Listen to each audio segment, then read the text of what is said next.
Bom dia, meus amados irmãos, paz do Senhor Jesus Cristo. Como sempre, estamos aqui para mais uma reflexãozinha e geralmente, oriunda de conversas em redes sociais. Hoje nós vamos falar sobre a habitação de Deus. De fato, a Bíblia é muito clara em dizer que Deus não habita em templos feitos por mãos humanas, que Deus habita no meio dos louvores do seu povo. Lá vem ele de novo, olha ele aqui. Que Deus habita no meio dos louvores do seu povo, que nós, o nosso corpo é templo e habitação do Espírito Santo, é morada do Espírito Santo. A Bíblia é muito clara em relação a isso e não tem o que discutir. Só que essas verdades bíblicas acabaram gerando como consequência, assim como outras verdades bíblicas geram como consequência, um extremismo que beira o preciosismo e o legalismo. Por exemplo, quando alguém fala sobre o sentimentalismo da adoração, não quer dizer que a nossa adoração não tem que envolver os nossos sentimentos, que ela não pode ficar somente nos sentimentos, que ela tem que ser uma adoração de entendimento, um culto racional e em espírito, em verdade, e não simplesmente um emocionalismo barato, um sentimentalismo barato. Esse é o ponto, esse é o foco da abordagem quando a gente diz cuidado com os sentimentalismos. E aqui que acontece? Normalmente a gente tem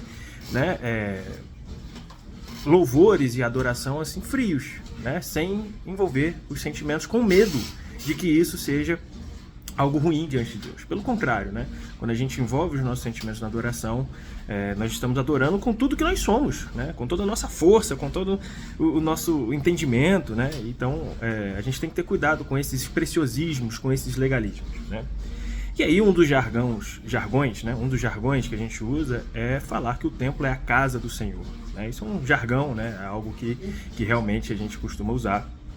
E aí o pessoal enche a rede social dizendo que não pode, porque a casa do Senhor não é o templo, porque ele não habita em templo feito por mãos humanas. E de fato, quando a gente entende esse versículo da forma que deve ser entendida, significa que eu não vou encontrar algo no templo, eu não vou lá encontrá-lo no templo, como se ele se limitasse ao templo.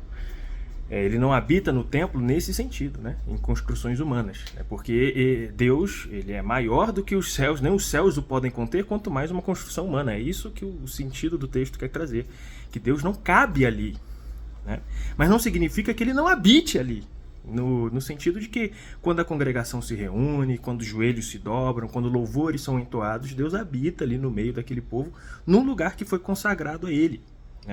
Nós, pelo menos, entendemos que as construções que fazemos para locais de reunião ao Senhor, em nome do Senhor, é um lugar consagrado ao Senhor. Não deve ser tratado de qualquer forma, deve ser zelado pelos pastores, pela liderança, pelos membros, pelos diáconos, presbíteros, membros que fazem outro tipo de serviço, e ele deve ser tratado com zelo.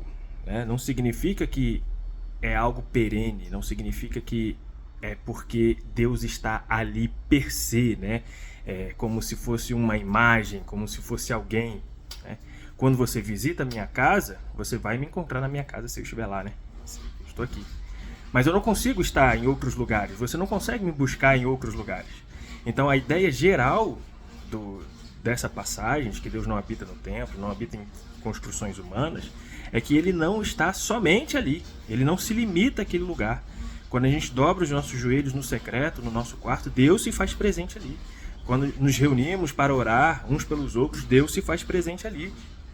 Quando temos uma palavra de exortação e de juízo para um irmão, se houver 2 ou 3 reunidos em meu nome, ali estarei também.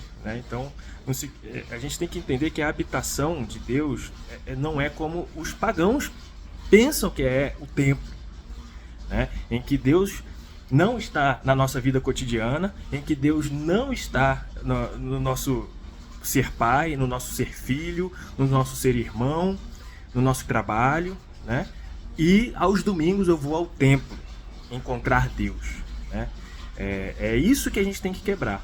Mas não significa que Deus não esteja lá, que Deus não esteja naquilo que a gente chama de casa do Senhor, por um dizer, por algo que a gente acostumou a dizer.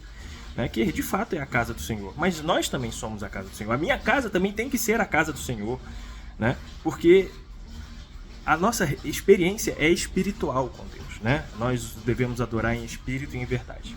Então a gente tem que ter muito cuidado com esse preciosismo, para a gente não beirar o legalismo, né? Ou ser legalista, né, de fato. Quando a gente chama alguém de levita, né, a gente não está dizendo que ele é descendente de Levi, né? A gente simplesmente está dizendo que ele é alguém que está operando ali, ministrando os louvores na casa de Deus. Tá? Então essa é a ideia que a gente tem que entender do texto.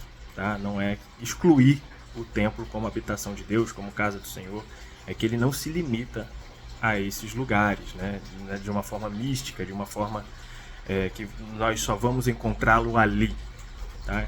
Então vamos pensar, né, a respeito dessa verdade e procurar a Deus aqui e agora, né, onde estivermos.